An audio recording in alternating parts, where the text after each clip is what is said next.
পঞ্চায়েতের জমি দখল করে রাতারাতি তৈরি হচ্ছে ঘর। বারাকপুরের মোহনপুর গ্রাম পঞ্চায়েতের 14 নম্বর ওয়ার্ডে রয়েছে আর রিফিউজি রিলিফ ফান্ডের 5.5 কাঠা জমি। আর সেই জমি দখল হয়ে যাচ্ছে, তৈরি হচ্ছে টিনের ঘর। এলাকাবাসীর বক্তব্য, তারা জানেনই না রাতের অন্ধকারে কখন তৈরি হয়ে যাচ্ছে ঘর। আর এলাকাবাসীরা সোচ্চার হন এর প্রতিবাদে। এলাকার মানুষের দাবি, এখানে কোনো পার্ক নেই বাচ্চাদের খেলার জায়গা। এই জমিটিকে বাচ্চাদের একটি খেলবার জায়গা করা হোক। এই ওয়ার্ডের সদস্য অরিজিৎ দাস বলেন, আমি বাধা দিচ্ছি কিন্তু তাতে কোনো ফল হচ্ছে না। অপরদিকে পঞ্চায়েত প্রধান নির্মল কর বলেন, রিলিফ ফান্ডের জমিতে কেউ বসতি বানাতেই পারে, বাকি গরিব মানুষগুলো বাড়ি বানাবে কোথায়? এখন প্রশ্ন একটাই, এভাবে সরকারি জমি থেকে ইচ্ছে মতো কাউকে বসানো যায়? এই নিয়েই উঠেছে প্রশ্ন।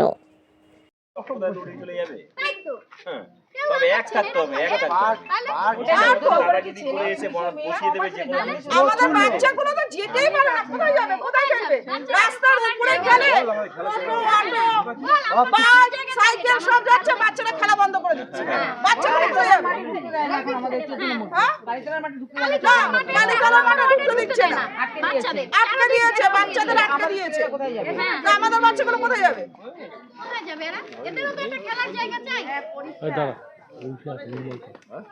আমরা চাই এখানে যেন ঘর না হোক, এটাই আপনারা একটা ব্যবস্থা করুন। আর কিছুই আমাদের দরকার নেই, এখানে কোনো বাসিন্দা বসাতে চাই। এখানে বাড়ি হয়ে যাচ্ছে, কি বলবেন? এখানে প্রথমে একটা ডোবা, মানে খাস জমিও ছিল না, একটা পুকুরের মতন ডোবা ছিল যেখানে নোংরা ফেলা হতো। তা সেটা আমরা বন্ধ করেছিলাম যে নোংরা ফেলা হবে না। তারপরে বলল যে পঞ্চায়েত থেকেই বলেছিল যে এটা পার্ক করা হবে বাচ্চাদের। আমরা সবাই মিলে আমরা সহযোগিতা, আমরা বলছি হ্যাঁ পার্ক হোক, বাচ্চারা এখন খেলতে যেতে পারছে না, বেরোতে পারছে না, বাচ্চারা কোথায় খেলবে? জমিটা কার? পঞ্চায়েতের জমি? পঞ্চায়েতের জমি সব, এটা পুরোটাই পঞ্চায়েতের, সরকারের জমি পুরোটাই। তা এখানে একটা পুজো হওয়ার কথা ছিল, সেটাও ওরা এগ্রি হলো না। পুজো হওয়ার কথা ছিল, সেটাও ওরা মেনে নিল না, বলে পার্ক করব। আমরা তাতেই ঠিক আছে। এখন দেখছি পার্কের বদলে প্রথমে বাঁশ ফেলেছে একজন, সে ঘরই করবে। আমরা সবাই মিলে এখানে আলোচনা করেছিলাম যে এখানে কিন্তু ঘর করা দেওয়া যাবে না। তারপরে মানে দিনাদিনী আরেকজন দাঁড়িয়ে থেকে আরেকজন ঘর করে নিচ্ছে। এই যে এইখানে একটা, ওই দুটো মানুষই করছে, এলাকার লোকই করছে। এবার এদের পেছনে কারা আছে? বাইরের লোক হচ্ছে, আমাদের এলাকার নয়, 14 নম্বর ওয়ার্ড নয়, 14 নম্বর ওয়ার্ডের নয়। আমরা চাইছি যে এখানে ঘর করা বন্ধ হোক, বাচ্চাদের পার্ক হোক, আমরা এটাই চাইছি। আপনার নাম? শঙ্করী চক্রবর্তী।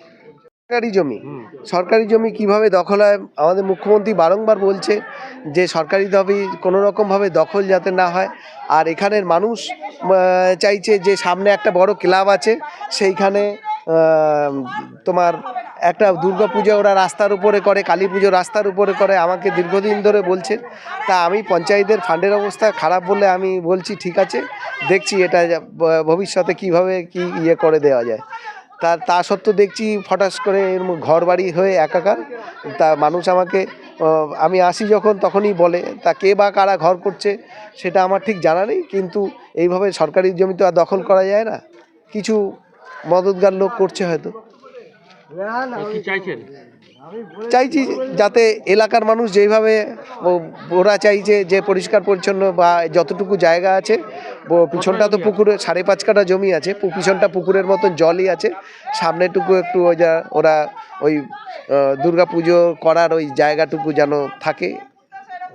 কিন্তু কিছু স্বার্থন্বেষী লোক এইভাবে ঘর বসিয়ে জায়গা দখল করা সরকারি জমি, এটা তো উচিত না। আমার নাম অরিজিৎ দাস, 14 নম্বর ওয়ার্ডের মেম্বার। কালীতলার বাসিন্দা আমরা চাই, 14 হাত কালীতলার বাসিন্দা আমরা চাই। এখানে একটা বাচ্চাদের, এখানে অনেক বাচ্চা খেলাধুলা করে, এখানে সেরকম জায়গা নেই। আমরা চাই এখানে বাচ্চাদের খেলার একটা জায়গা হোক। আমাদের বাচ্চাগুলো কোথাও খেলতে যেতে পারে না, আর আমরা কোথাও নিয়ে যেতেও পারি না। আমরা চাই এখানে একটা খেলার জায়গা হোক, বাচ্চারা যাতে দূরে কোথাও না যেতে, আমাদের ভয়ের জায়গাটা দূর হোক। দূরে যাবে কোথায়? কালীতলা দূরে কোথাও আমাদের যাওয়ার মতন সেরকম জায়গা নেই। হ্যাঁ, আমি সেই সময় ছিলাম না, মেয়েদের নিয়ে একটু ব্যস্ত ছিলাম, আমার হাজব্যান্ড অসুস্থ, ওনাকে নিয়ে দৌড়াদৌড়ি কোথায়, সেই সময় আমি ছিলাম না, এই জন্য আমি এটা বলতে পারবো না কোন সময় কি ঘর দৌড় হয়ে গেছে। আমি হসপিটালের কাজে ব্যস্ত ছিলাম। আপনার নাম? আমার নাম মমতা রায়।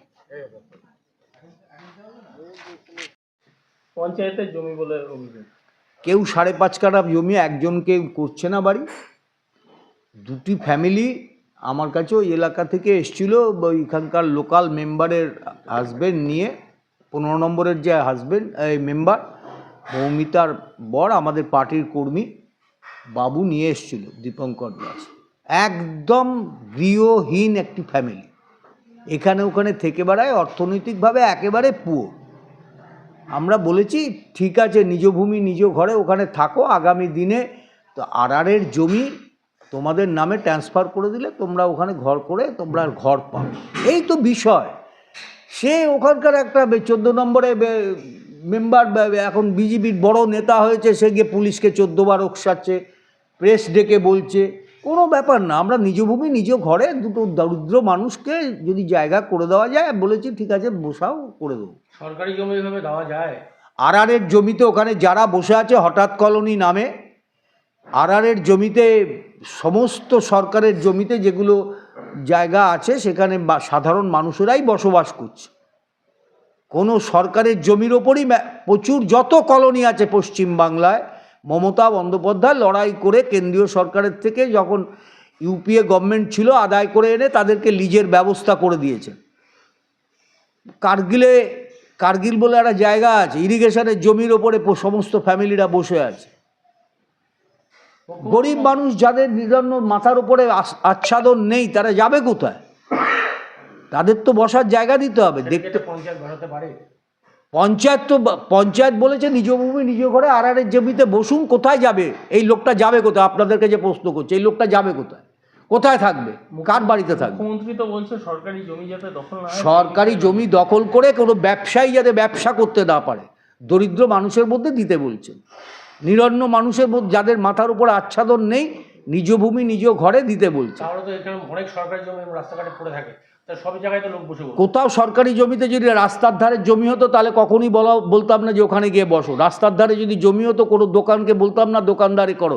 আপনারা নিজেরা দেখেছেন, আপনারা দাঁড়িয়ে থেকে সরকারি জমি রাস্তার উপরে যারা দোকান ঘর করেছিল তাদেরকে উচ্ছেদ আমরা দাঁড়িয়ে থেকে করেছি। এলাকার লোকের দাবি হচ্ছে যে কোনো একটা ক্লাব মানে পার্ক হতে পারতো, বাচ্চাদের খেলার জায়গা হতে পারতো। ওখানে তো অনেকগুলো জায়গা আছে, প্রায় 80 ফুট জায়গা, এক একটা রাস্তার উপরে 80 ফুট আড়াআড়ি করে জায়গা আছে। কেন দখল করে নিজেরা বসে আছে? যারা বলছেন তারা ওখানে পার্ক করতে পারতেন না? জায়গা ছেড়ে দিন না, আমরা পার্ক করে দিচ্ছি। বাস্তব মেনে নিতে হবে। ওই এলাকায় আরআরের জমিতে 12 ফুট রাস্তা করে দেওয়ার পরে দু সাইডে 40 ফুট জায়গা আছে, সেটা এলাকার মানুষেরাই দখল করে আছে। তাদেরকে জমি দেবার পরে ওই হঠাৎ কলোনি ওখানে যে তৈরি হয়েছে, ওটা আরআরের জমির ওপরে তৈরি হয়েছে। যারা এই প্রতিবাদ করছে তারা আরআরের জমির ওপরে বসে আছে।